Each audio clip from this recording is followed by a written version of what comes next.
Hello viewers, আসসালামু আলাইকুম।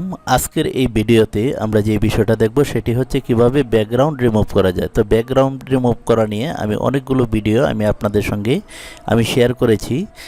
তো সেই সমস্ত ভিডিওগুলো আপনি বিভিন্ন টুল দিয়ে আপনি করতে পারেন। আর আমিও যে সমস্ত ভিডিও আপনাদের সঙ্গে শেয়ার করেছি আমি বিভিন্ন টুলসের মাধ্যমেই আমি করেছি। এমনকি খুব সহজে অনলাইনের মাধ্যমে কিভাবে আপনি ব্যাকগ্রাউন্ড রিমুভ করবেন সেটাও আমি এই পুতুল টিচ ইউটিউব চ্যানেলে দেখিয়েছি। তো ভিউয়ার্স, আজকে আমি যেটা দেখাবো সেটা হচ্ছে এখানে দেখতে পাচ্ছেন যে এই যে একটা পিকচার, এই পিকচারটার আমি ব্যাকগ্রাউন্ডটা কি খুবই ইজিলি আমি রিমুভ করতে পারছি। তো আমি যদি একটু দেখাই, এই যে দেখুন পিকচারের এই যে পিকচারটা, এটা কিন্তু আমি রিমুভ করেছি। তো আপনি ইচ্ছা করলে এরকমভাবে ব্যাকগ্রাউন্ডটা রিমুভ করে আপনি অন্য কোথাও নিয়ে কাজ করতে পারেন। তো ফটোশপে কীভাবে এই কাজটা করা যায় সেই বিষয়টা আজকের এই ভিডিওতে দেখাবো। তো ভিউয়ার্স, আমি এটা একদম কেটে দেব, কেটে দিয়ে আমি নতুন করে আমি আপনাদেরকে দেখাবো, তাহলে সবচেয়ে আপনাদের বুঝতে সুবিধা হবে। তো আমি এখানে একটা পিকচার নিয়ে আসলাম। তো এই পিকচারটা আমি এখানে নিয়ে আসলাম। আপনারা যদি এই ধরনের পিকচার যদি চান, তো এই ধরনের পিকচার কোথায় পাবেন আমি দেখাই।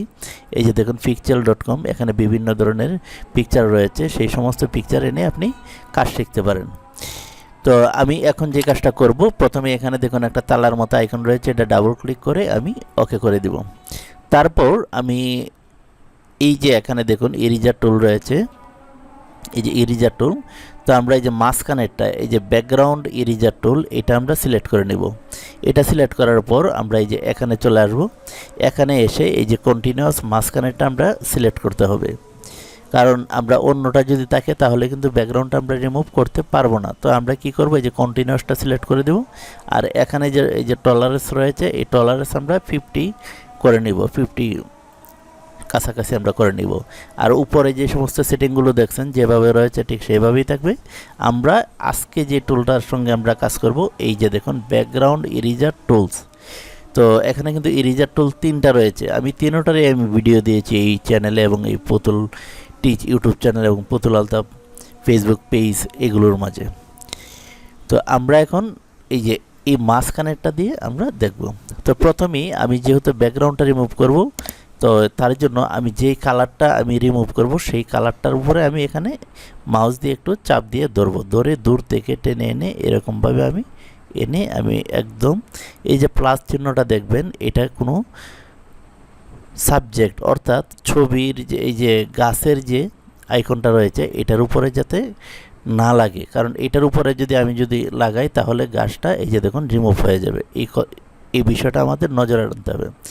তা আমি এখন এই যে এরকমভাবে দূরে আমি ক্লিক করব, ক্লিক করে এইভাবে ধীরে ধীরে ধীরে ধীরে আমি এই যে ফাঁকা জায়গা দিয়ে আমি এরকমভাবে নিয়ে আসবো যাতে আমার গাছের মাঝে যাতে না লাগে। তো এরকমভাবে আমরা এই যে ব্যাকগ্রাউন্ডটা কিন্তু খুব ইজিলি আমরা রিমুভ করতে পারছি। তো এখানে দেখতে পাচ্ছেন যে এই ফুলটা কিন্তু রিমুভ হয়েছে, আসলে না, কারণ এটা ব্যাকগ্রাউন্ডের কালারের সঙ্গে ফুলের এটা অ্যাডজাস্ট হয়ে গেছে, এই জন্য এরকম দেখাচ্ছে। তো আমি আবার এই যে কালার আমি চাপ দেবো, চাপ দিয়ে আমি দূর থেকে এই যে প্লাসটা দেখুন, আমি মাউসটা দিয়ে যেই প্লাসটার মাঝে আমি নিয়ে যাচ্ছি সেই জায়গাটাই কিন্তু এই যে দেখুন রিমুভ করে যাচ্ছে। এরকমভাবে আমরা রিমুভ করে দেব। যদি আপনি দেখেন যে না আপনার পিকচারের উপরে যে সাবজেক্ট যেটা গাছ এটার উপরে যদি আইসা পড়ে, তাহলে আমি কন্ট্রোল জেড দিয়ে আমি আবার ফিরে যাব প্রথম অবস্থায় গিয়ে আমি এরকমভাবে করে নিব, এরকমভাবে আমি করে নেব। আর উপরেরটা যদি আমি এরকমভাবে টেনে এনে আমি দেখাই, তো আসলে এই ধরনের ভিডিও যখন আমরা ব্যাকগ্রাউন্ড রিমুভ করব তখন অনেকটা সময় নেবে, কারণ এই টুলটা দিয়ে আমরা এগুলো কাজ যখন করব সুন্দর করে যদি আমি ব্যাকগ্রাউন্ডটা যদি আমি রিমুভ করি তাহলে কিন্তু জিনিসটা খুবই সুন্দর হবে। আর তাড়াহুড়া করলে ব্যাকগ্রাউন্ডের যে সাবজেক্টটা রয়েছে সেটাও আমাদের এখান থেকে মুছে যেতে পারে। তার জন্য আমরা খুব ধীরে স্বস্তিতে কাজটা করব, একটু সময় নেবে, ধৈর্য সহকারে কাজটা করতে। আসলে গ্রাফিক্স ডিজাইনের যারা কাজ করে এরকমভাবে করতে হয়। তো ভিউয়ার্স, আমি সম্পূর্ণটা করে আমি দেখাবো না, কারণ দেখাইলে ভিডিওটা অনেক লম্বা হবে। আপনি যেই কালারটা রিমুভ করুন সেই কালারটার উপরে এই যে আমি ধরুন উপরে কালারটা আমি রিমুভ করব, প্রথমে কালারের উপরে আমি এভাবে ক্লিক করে তারপর আমি এই যে আগে এগুলো আমি রিমুভ করে নেব, এরকমভাবে রিমুভ করে নেব। এই যে দেখুন রিমুভ করে নিয়ে যাচ্ছি। তো আপনারাও ঠিক এরকমভাবে আপনারা রিমুভ করবেন। তো আমি সম্পূর্ণটা যদি করি তো অনেকটা সময় নেবে।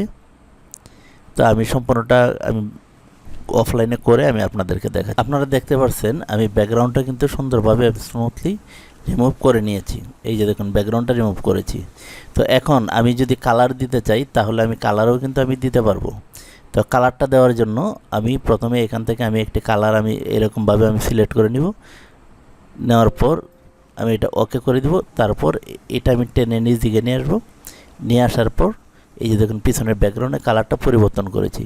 তো এখানে আমি ক্লিক করে কিন্তু এই যে এই কালারের উপর ডাবল ক্লিক করলে আমি অন্য কালারও আমি দিতে পারবো। এরকমভাবে আমার যে কালারটা পছন্দের সেই কালারটাও কিন্তু আমি এখানে ব্যাকগ্রাউন্ড রিমুভ করে আমি দিতে পারতেছি। তো ভিউয়ার্স, এই ছিল আজকের ভিডিও টিউটোরিয়াল। যারা চ্যানেলটি সাবস্ক্রাইব করেনি সাবস্ক্রাইব করে দিবেন। সকলে ভালো থাকুন। আল্লাহ হাফেজ।